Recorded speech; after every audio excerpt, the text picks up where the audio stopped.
Assalamualaikum warahmatullahi wabarakatuh.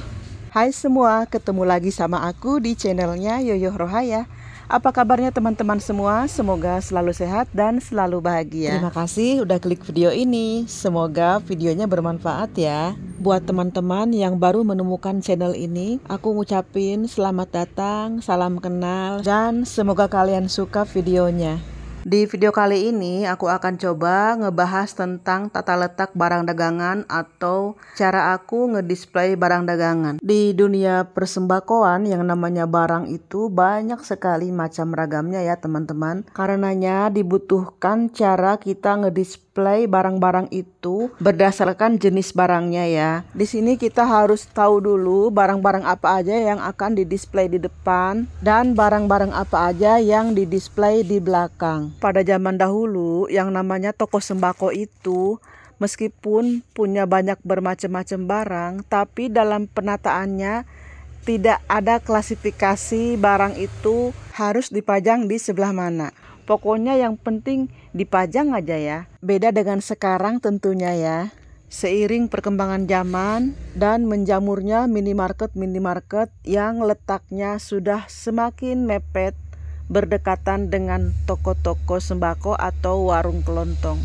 Hal ini yang harus kita jaga supaya tidak merusak eksistensi dari toko sembako atau toko kelontong tradisional. Untuk itulah kita harus melihat dan belajar dari mereka, cara-cara mereka menata barang, cara-cara mereka melayani pembeli. Jadi di sini kita sebagai pelaku usaha toko sembako atau warung kelontong tradisional, ya kita harus bisa mengikuti perkembangan zaman ya teman-teman. Dengan menjamurnya minimarket dan toko-toko modern, jangan sampai menyurutkan semangat kita untuk terus berusaha lebih giat lagi dalam mengelola toko sembako. Justru dari minimarket itu kita bisa belajar melihat-lihat bagaimana cara mereka menata barangnya, bagaimana cara mereka mengatur tata letak barang dagangannya, sehingga kita pun bisa meniru cara-cara mereka.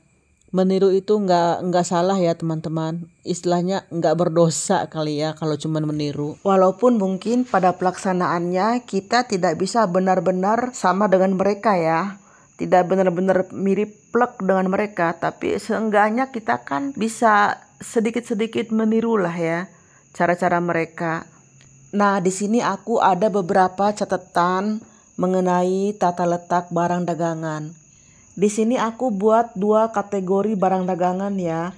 Yang pertama kategori kebutuhan primer, yang termasuk kategori barang-barang kebutuhan primer itu yaitu barang-barang yang selalu dicari, yang selalu laku setiap hari. Nah, karena barang-barang ini selalu dicari setiap hari, makanya kita akan mendisplaynya di bagian belakang toko atau di pojokan. Lalu apa saja sih yang termasuk barang-barang kebutuhan primer? Yang termasuk barang-barang kebutuhan primer itu yaitu barang-barang yang dibutuhkan setiap hari atau barang-barang kebutuhan pokok, diantaranya ada gula, minyak sayur, tepung terigu, dan yang lainnya. Sementara untuk kategori barang-barang kebutuhan sekunder, kita akan mendisplaynya di bagian depan toko. Yang termasuk barang-barang kebutuhan sekunder diantaranya ada kosmetik, ada snack-snack, dan yang lainnya. Biasanya kita akan memajangnya di bagian depan toko. Hal ini dilakukan untuk memancing minat pembeli terhadap barang-barang yang termasuk kategori barang-barang kebutuhan sekunder. Jadi ketika seorang calon pembeli datang ke toko kita dan mencari minyak sayur misalkan, maka mereka harus berjalan ke bagian belakang toko.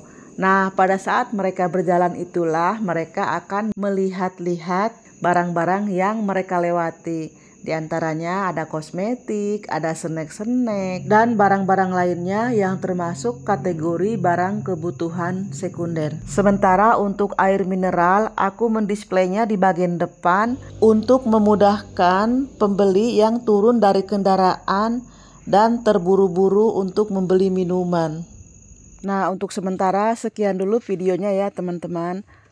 Semoga penjelasan singkat ini bisa dipahami Sampai jumpa di video berikutnya. Tetap sehat, tetap semangat, dan tetap bahagia. Wassalamualaikum warahmatullahi wabarakatuh.